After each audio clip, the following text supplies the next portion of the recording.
Alors c'est parti pour ce premier épisode du podcast où je vais partager avec vous ma progression dans mon objectif de courir un semi-marathon. Je me suis fixé comme objectif de courir un semi-marathon d'ici 6 mois. Donc ça veut dire que d'ici à février 2024, j'aurai normalement parcouru 21 km en courant. Je me suis pas fixé d'objectif temporel, tout simplement parce que c'est le premier que je cours et que je préfère me concentrer sur l'objectif qui est de finir et donc d'être régulière dans l'entraînement et d'y aller à mon rythme et de ne pas me décourager, de garder une forme de motivation. Parce que me connaissant, si je me mets d'office la pression en m'imposant un certain rythme de course, ça peut amener plus rapidement de la frustration, de l'énervement si j'atteins pas cet objectif-là. Donc pour poursuivre, pour pouvoir me préparer correctement, je me suis inscrite sur un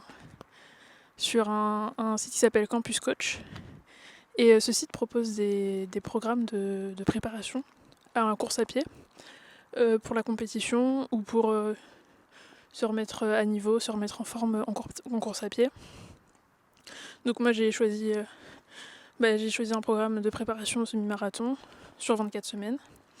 Donc je viens de terminer la semaine 1 qui a très mal commencé puisque le premier jour j'étais excessivement fatiguée, pas en forme.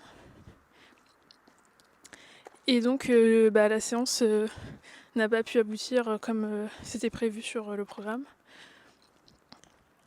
J'ai tout donné, mais je voyais bien qu'avec avec mon cardio que ça allait pas tenir. Donc j'ai préféré arrêter la séance avant plutôt que de m'épuiser et justement potentiellement me décourager en fait dans la poursuite de mon programme. Ce qui aurait été tout à fait pénalisant étant donné que c'est vraiment que la première séance de la première semaine. Pour ce qui est de la suite des entraînements, ça s'est plutôt bien passé. J'étais un peu plus en forme pour la deuxième course à allure d'endurance fondamentale. J'étais un peu plus en forme, donc j'ai pu gérer mieux mon allure, me sentir moins fatiguée, même si je me suis rendu compte que sur la fin, c'était quand même très compliqué de gérer son allure à peu près correctement. Oula. J'essaie de pas me faire écraser en même temps que je vous parle.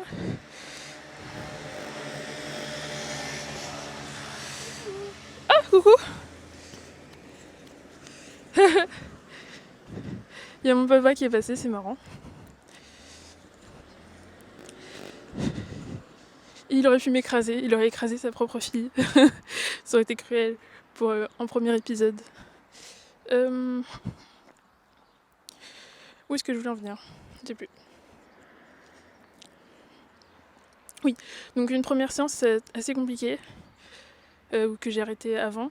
Donc c'était une séance de 4 fois 1 minute en côte, avec une récupération plus ou moins 1 minute que j'ai un peu adaptée en fonction de mes besoins, parce que voilà, je me suis dit que c'était la première séance, ça servait à rien que je me mette dans le rouge, sachant que j'étais déjà dans le rouge en fait, plutôt que je me mette dans le noir.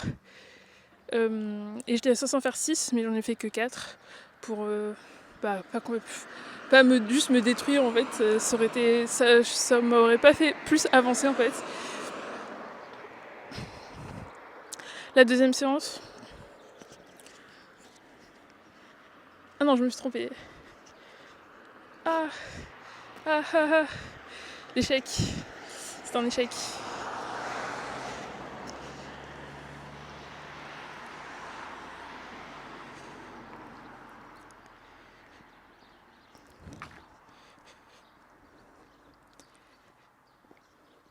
Ok, je reprends. En fait, ce que j'essaie d'expliquer, c'est que pour me sentir mieux, je me suis fixé comme objectif de courir un semi-marathon. Et je me suis donné 6 mois pour le faire. Parce que j'estime qu'en l'état actuel, je suis pas prête du tout à courir ça. Et je voulais me fixer un objectif qui était ni trop court, que j'estime ni trop court, ni trop grand, enfin qui me paraissent faisable, mais en même temps quand même assez ambitieux.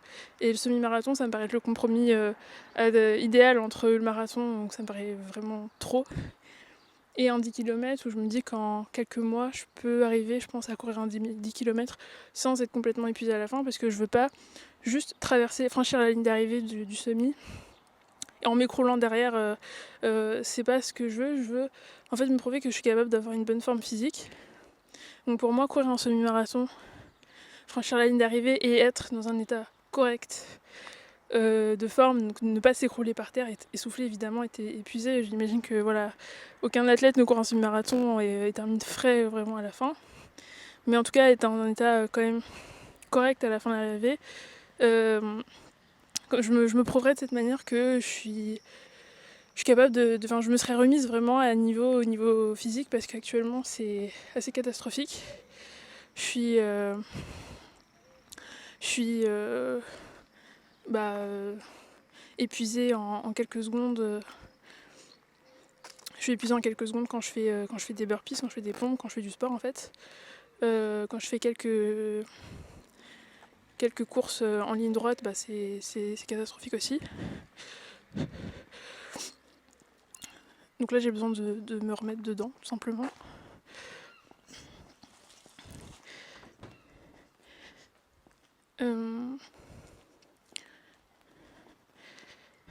C'est pas évident de parler quand il y a quelqu'un qui passe devant vous. C'est vraiment pas évident de parler quand il y a quelqu'un qui passe devant toi. Parce que je suis dehors, je suis en train de marcher près de chez moi. Donc il y a potentiellement des gens que je peux croiser dans la rue. Et du coup, le fait d'assumer face aux gens qu'on est en train de tenir des propos, etc., c'est très compliqué. Je suis pas en train de me filmer, hein, mais juste le fait de parler devant d'autres gens, c'est très compliqué. Mais pour en revenir à la course, donc voilà, c'est important pour moi parce que j'ai envie d'être en bonne santé. Et c'est assez frustrant de se voir jouer, faire une partie de foot avec ses cousins, et de voir qu'au bout de 2 accélérations, on est complètement cuit, qu'on est incapable de relancer. On se dit mince, il y a un problème. Donc ouais, j'ai pas tellement d'objectifs de performance, même si je vais chercher en fait j'essaie de performer, mais pas tant juste pour performer, pour être compétitive, mais pour en fait pour améliorer en fait mon physique, mon cardio, tout ce que je peux améliorer en fait, et aller chercher la meilleure santé possible en fait, juste aller chercher une meilleure santé. Voilà. Donc je compte vous partager tous mes entraînements. Donc là j'ai fini ma première semaine. J'ai fait 4 entraînements. On peut même dire 5 parce que j'en ai fait un avant pour savoir comment régler mais je vous raconterai ça dans un autre podcast. Comment j'ai réglé ma montre cardio-fréquence mètre pour savoir quelle était ma fréquence cardiaque maximale. Et je vous parlerai aussi des programmes que je suis, sur quel site je suis. Donc j'espère que mon aventure va vous intéresser. Et on se donne rendez-vous dans 6 mois pour savoir si j'ai réussi à aller au bout de mon projet.